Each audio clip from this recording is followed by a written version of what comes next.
शिक्षण विधि की विभिन्न तकनीक। पहली है किंडरगार्टन प्रणाली। किंडरगार्टन प्रणाली के जन्मदाता जर्मन मनोवैज्ञानिक फ्रोबेल है। इसके अनुसार विद्यालय बालकों का बगीचा है जिससे बालक स्वच्छंदता के परिवेश में खेल सके। मनोवैज्ञानिक फ्रोबेल ने यह कहा है कि विद्यालय बालकों का बगीचा है जिससे बालक स्वच्छंदता के परिवेश में खेल सके। इस प्रणाली के तहत बच्चों को खेल के माध्यम से सिखाया जाता है। इस प्रणाली के कई लाभ हैं, जैसे शिशु शिक्षा पर बल, खेल द्वारा शिक्षा, बालकों की स्वतंत्रता, सामाजिक भावना का विकसित होना, प्राकृतिक वातावरण के साथ अध्ययन इत्यादि। दूसरी विधि है प्रोजेक्ट या परियोजना विधि। प्रोजेक्ट शिक्षा प्रणाली का जनक किल पैट्रिक को माना जाता है।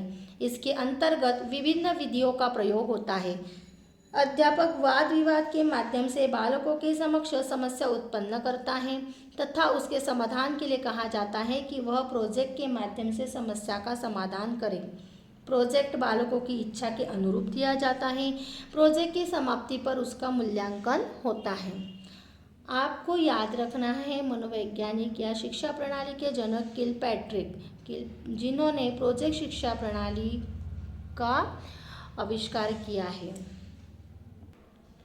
तीसरी विधि है हमारी डाल्टन विधि। यह शिक्षा पद्धति 1920 ईस्वी में कुमारी हेलेन पार्कहर्स्ट द्वारा विकसित की गई। अमेरिका के डाल्टन नगर में वह 30 बच्चों की प्रमुख थी जो आयु योग्यता के एक दूसरे से अलग थे। इन बच्चों की शिक्षा के लिए जो विधि अपनाई गई उसे डाल्टन विधि कहा गया। डाल्टन विधि कुमारी हेलेन पार्कहर्स्ट, ये आपको याद रखना है। इस विधि की विशेषताएं निम्न हैं। शिक्षा का स्वरूप व्यक्तिगत भिन्नता पर आधारित था। स्वयं करके एवं अनुभव के माध्यम से सीखने पर बल, एक निश्चित समय में निश्चित कार्य करने पर बल, बालकों में उत्तरदायित्व तथा आत्मनिर्भर बनने की भावना का विकास करना, अध्यापक एवं छात्रों के बीच गहरा संबंध विकसित करने पर बल। चौथी विधि है हमारी पेस्टोलॉजी विधि। इस विधि के प्रणेता है जॉन हेनरी पेस्टोलॉजी। इन्होंने शिक्षा को मनोवैज्ञानिक रूप दिया तथा इनका बल शिक्षा शास्त्र यानी पेडागोजी पर था। अध्यापक को यह पता होना चाहिए कि बच्चे को कैसे पढ़ाना है, बच्चे किस आयु में सीखते हैं तथा बच्चे किस विधि से अधिक सीखते हैं। शिक्षण विधि की अन्य विधियों में व्याख्यान विधि, परिचर्चा विधि, निरूपण विधि तथा ह्यूरिस्टिक विधि मतलब अन्वेषण विधि आती है। अभी हमने जो सीखी है पेस्टोलॉजी विधि, उसके प्रणेता है जॉन हेनरी पेस्टोलॉजी। यह महत्वपूर्ण पॉइंट आपको याद रखना है। शिक्षण सहायक सामग्री। अध्यापन अधिगम की प्रक्रिया को सरल, प्रभावकारी एवं रुचिकर बनाने वाले उपकरणों को शिक्षण सहायक सामग्री कहा जाता है। ऐसी सामग्री जो अपने अधिगम को या अध्यापन को सरल बनाते हैं, प्रभावकारी बनाते हैं और रुचिपूर्ण बनाते हैं। इंद्रियों के प्रयोग के आधार पर शिक्षण सहायक सामग्री को मोटे तौर पर 3 भागों में विभाजित किया जाता है। पहला है श्रव्य सामग्री, दूसरा है दृश्य सामग्री एवं तीसरा है दृश्य श्रव्य सामग्री। इसका पूरा चार्ट आप देख सकते हैं। शिक्षण सहायक सामग्री के 3 प्रमुख भाग है, दृश्य सामग्री, श्रव्य सामग्री और दृश्य श्रव्य सामग्री। दृश्य सामग्री में है चित्र, पुस्तक, नमूने, चार्ट इत्यादि जो हम बच्चों को दिखाकर पढ़ा सकते हैं। दूसरा होता है श्रव्य सामग्री जैसे रेडियो, फोन, टेप रिकॉर्डर। इस पर हम बच्चों को सुनाकर पढ़ा सकते हैं, अधिगम करवा सकते हैं। तीसरा है दृश्य श्रव्य सामग्री जिसमें आता है सिनेमा, टेलीविज़न, नाटक इत्यादि, जिसमें बच्चे देखकर और सुनकर सीखते हैं। अब शिक्षण सहायक सामग्री में पहली सामग्री है हमारी दृश्य सहायक सामग्री। दृश्य सहायक सामग्री का तात्पर्य उन साधनों से है जिनमें केवल देखने वाली इंद्रियों, आँखों का प्रयोग होता है। इसके अंतर्गत पुस्तक, चित्र, मानचित्र, ग्राफ, चार्ट, पोस्टर, शामपट्ट, बुलेटिन बोर्ड, संग्रहालय, स्लाइड इत्यादि आते हैं। पहला है वास्तविक पदार्थ। वास्तविक पदार्थों का तात्पर्य उन वस्तुओं से है जिन्हें बालक देखकर, छूकर अनुभव कर सकता है। ये बालकों की इंद्रियों को प्रेरणा देते हैं तथा उन्हें निरीक्षण एवं परीक्षण के अवसर प्रदान करके उनकी अवलोकन शक्ति का विकास करते हैं। दूसरा है नमूने। नमूने मतलब मॉडल। वास्तविक पदार्थों अथवा मूल वस्तुओं के छोटे रूप होते हैं। इनका प्रयोग उस समय किया जाता है जब वास्तविक पदार्थ या तो उपलब्ध ना हो अथवा इतने बड़े हो कि उन्हें कक्षा में दिखाना संभव ना हो। उदाहरण के तौर पर रेल, हवाई जहाज इत्यादि के नमूनों का प्रयोग इनके बारे में बताने के लिए किया जाता है। तीसरा चित्र। चित्र बच्चों को सिखाने में महत्वपूर्ण भूमिका निभाते हैं। चित्र के माध्यम से सिखाई गई बातें अधिक समय तक याद रहती हैं। चित्रों को आसानी से कक्षा में दिखाया जा सकता है। चित्र के चयन में शिक्षकों को निम्नलिखित बातों का ध्यान रखना चाहिए। चित्र इतने स्पष्ट, रंगीन तथा आकर्षक होने चाहिए कि प्रत्येक बालक को उन्हें देखकर वास्तविक पदार्थों के आकार तथा रंग रूप को परिचित हो जाए। चित्रों में पाठ से संबंधित मुख्य बातें ही दिखानी चाहिए। चित्रों का आकार बड़ा होना चाहिए जिससे कक्षा का प्रत्येक बालक उन्हें बिना किसी कठिनाई के स्पष्ट रूप से देखकर आवश्यक लाभ उठा सके। चौथा है मानचित्र। मानचित्र का प्रयोग प्रमुख ऐतिहासिक घटनाओं तथा भौगोलिक तथ्यों अथवा स्थानों के अध्ययन करने के लिए अति आवश्यक है। मानचित्रों के प्रयोग के समय शिक्षकों को यह ध्यान रखना चाहिए कि इनके ऊपर इनका नाम, शीर्षक, दिशा तथा संकेत आदि अवश्य लिखा हो। रेखाचित्र। वास्तविक पदार्थ, नमूने एवं मानचित्र तीनों के अभाव की स्थिति में किसी वस्तु या स्थान के बारे में अध्यापन के लिए उसके रेखाचित्र का प्रयोग किया जाता है। यहाँ पर इंदिरा गांधी और सुभाष चंद्र बोस के रेखाचित्र बनाए गए हैं। अगला है ग्राफ। ग्राफ के प्रयोग से बालकों को भूगोल, इतिहास, गणित तथा विज्ञान आदि अनेक विषयों का ज्ञान सरलतापूर्वक दिया जा सकता है। भूगोल विषय के अध्यापन में जलवायु, उपज तथा जनसंख्या आदि का ज्ञान कराने के लिए ग्राफ की विशेष सहायता ली जाती है। इसके अतिरिक्त इसका प्रयोग गणित तथा विज्ञान शिक्षण में भी किया जाता है। चार्ट। चार्ट के प्रयोग से शिक्षक को शिक्षण का उद्देश्य प्राप्त करने में सहायता मिलती है। चार्टों का प्रयोग भूगोल, इतिहास, अर्थशास्त्र, नागरिक शास्त्र तथा गणित एवं विज्ञान आदि सभी विषयों में सफलतापूर्वक किया जा सकता है। आठवां है बुलेटिन बोर्ड।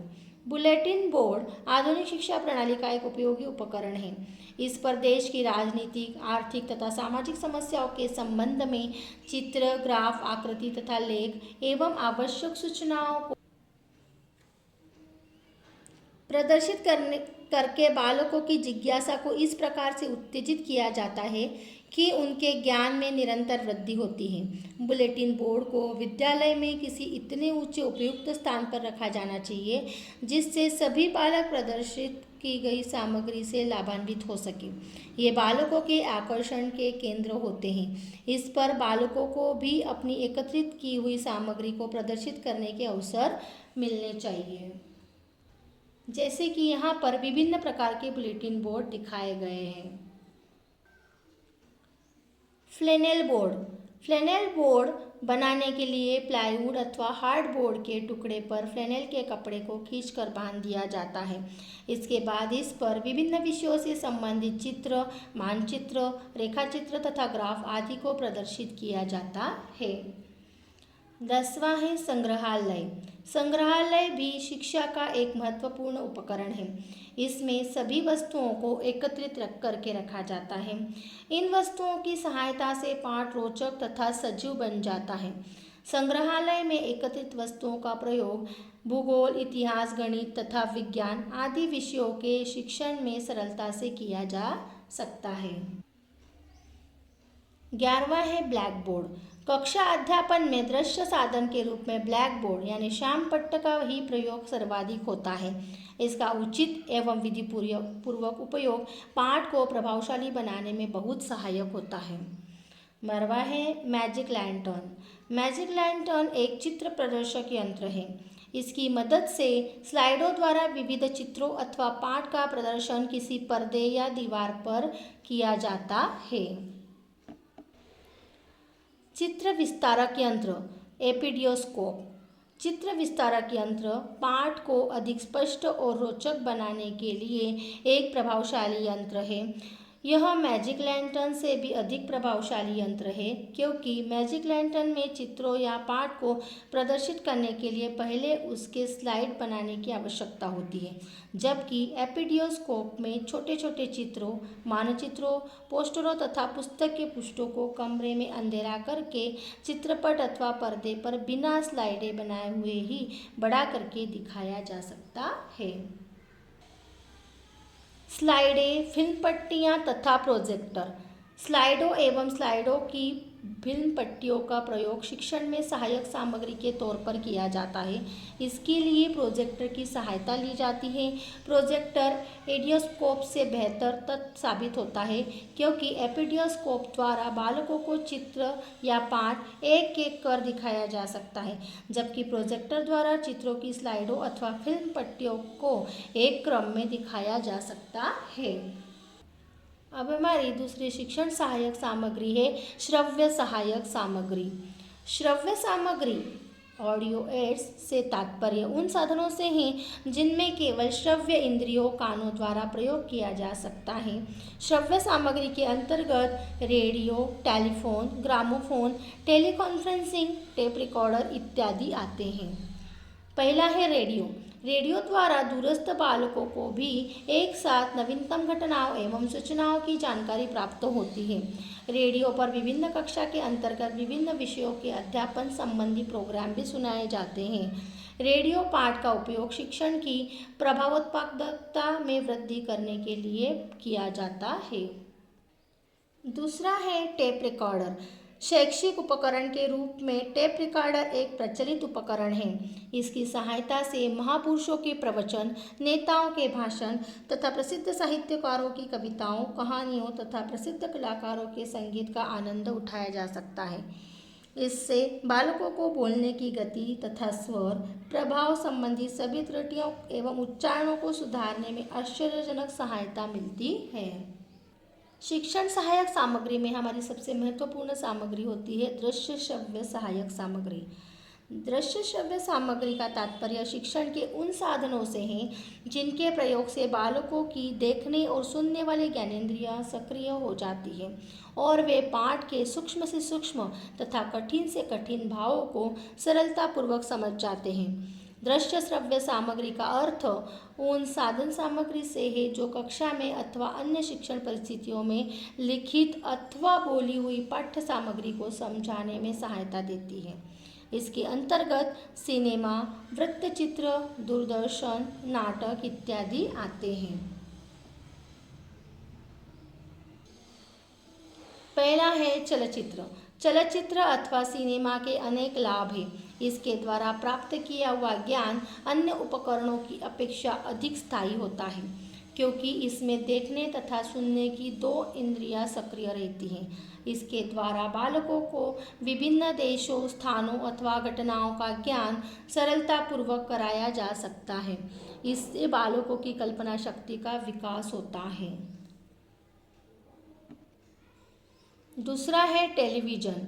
चलचित्र से होने वाले सभी लाभ टेलीविज़न से भी प्राप्त होते हैं, किंतु सिनेमा की अपेक्षा इसका दायरा अत्यंत विस्तृत होता है। आजकल टेलीविज़न पर कई मनोरंजक कार्यक्रमों के अतिरिक्त कई प्रकार के शैक्षिक कार्यक्रमों का भी प्रसारण किया जाता है, जिससे बच्चों के ज्ञान में वृद्धि होती है। इग्नू तथा यूजीसी के अंतर्गत कुछ विश्वविद्यालयों द्वारा भी उपग्रहों की मदद से विभिन्न प्रकार के शैक्षिक कार्यक्रमों का प्रसारण किया जाता है। तीसरा है कंप्यूटर। कंप्यूटर एक ऐसा आधुनिक इलेक्ट्रॉनिक उपकरण है जिसका प्रयोग जीवन के विविध क्षेत्रों में किया जाता है। शिक्षा के क्षेत्र में भी इसका व्यापक प्रयोग होने लगा है। शिक्षा के क्षेत्र में कंप्यूटर से निम्नलिखित लाभ है। इससे छात्रों में पाठ के प्रति रुचि का विकास होता है। ये चलचित्रों के माध्यम से पाठ का अत्यंत जीवंत एवं मनोरंजक बना देता है। इससे छात्रों को उच्च कोटि का पुनर्बलन प्राप्त होता है। कंप्यूटर के जरिए इंटरनेट का प्रयोग विविध प्रकार की जानकारी प्राप्त करने के लिए किया जा सकता है। इसके द्वारा पाठों का प्रस्तुतिकरण तैयार किया जा सकता है, जिससे पाठ अधिक सरल एवं रुचिकर हो सकते हैं।